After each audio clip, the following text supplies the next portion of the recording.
ഇന്ന് നമ്മൾ ഉണ്ടാക്കാൻ പോകുന്നത് ഒരു വഴുതനങ്ങ ഫ്രൈ ആണ്. ഇത് നമ്മുടെ വീട്ടിൽ തന്നെയുള്ള വഴുതനങ്ങയാണ്. അപ്പോൾ നമുക്ക് ഇതെല്ലാം അറുത്തുകൊണ്ട് പോവാം. ഇനി നമുക്കിതിലേക്ക് വേണ്ട സാധനങ്ങൾ എന്തൊക്കെയാണ് വേണ്ടതെന്ന് നോക്കിയേക്കാം. കുറച്ച് മല്ലിയില വേണം, പിന്നെ കുറച്ച് വറുത്ത കപ്പലണ്ടി, പിന്നെ ഞാനിതിനകത്ത് എടുത്തിരിക്കുന്നത് ചീനമുളകാണ്. നിങ്ങൾക്ക് ഏത് മുളക് വേണമെങ്കിലും എടുക്കാം. കുറച്ച് ജീരകം, പിന്നെ കുറച്ച് വെളുത്തുള്ളി. ഇനി നമുക്ക് ഈ വഴുതനങ്ങയെല്ലാം നാലാക്കിയിട്ട് കീറണം. ഞെടുപ്പ് കളയാൻ പാടില്ല. പിന്നെ ഈ വഴുതനങ്ങയുടെ ഞെടുപ്പിൽ മുള്ളൊന്നും ഇല്ലാത്തതാണ്. അപ്പോൾ പിന്നെ ഞെടുപ്പിന് ഒന്നും കളയാനൊന്നുമില്ല അതിനകത്ത്.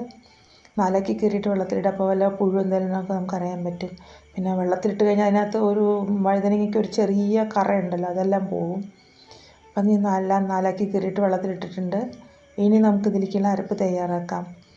അതിനകത്ത് ഇത് അധികം കൂടുതൽ ഫൈനായിട്ട് അരയാൻ പാടില്ല. ഒന്നിങ്ങനെ തരിതരിപ്പായിട്ട് വേണം അരയ്ക്കാൻ. പിന്നെ ഇതിനകത്ത് ഞാൻ അരച്ചിട്ടുള്ള മല്ലിയില എന്ന് പറയുന്നത് നമ്മുടെ സാധാരണ കിട്ടുന്ന മല്ലിയില അല്ല, ഇത് ആഫ്രിക്കൻ മല്ലി എന്ന് പറയില്ലേ, അതാണ്. ഇത് ഞങ്ങളുടെ വീട്ടിൽ ഇഷ്ടം പോലെ ഉണ്ട്. പിന്നെ അതിനകത്തേക്ക് കുറച്ച് മഞ്ഞൾപ്പൊടിയും കുറച്ച് ഉപ്പും കൂടിയും ചേർത്തിട്ട് നമുക്ക് നന്നായിട്ടൊന്ന് മിക്സ് ചെയ്യാം. വെള്ളം ചേർക്കണ്ട.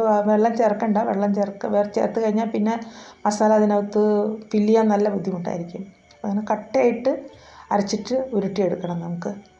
ഇനി നമുക്ക് ഇതിനകത്തേക്ക് ഫില്ല് ചെയ്യാൻ നോക്കാം. നമുക്ക് ഇത് നാലാക്കിയിട്ട് പിടർന്നിട്ടുള്ള ഇതിൻ്റെ ഉള്ളിൽ ഇങ്ങനെ നന്നായിട്ട് ഫില്ല് ചെയ്ത് നല്ല അമർത്തി ഫില്ല് ചെയ്ത് കൊടുക്കണം.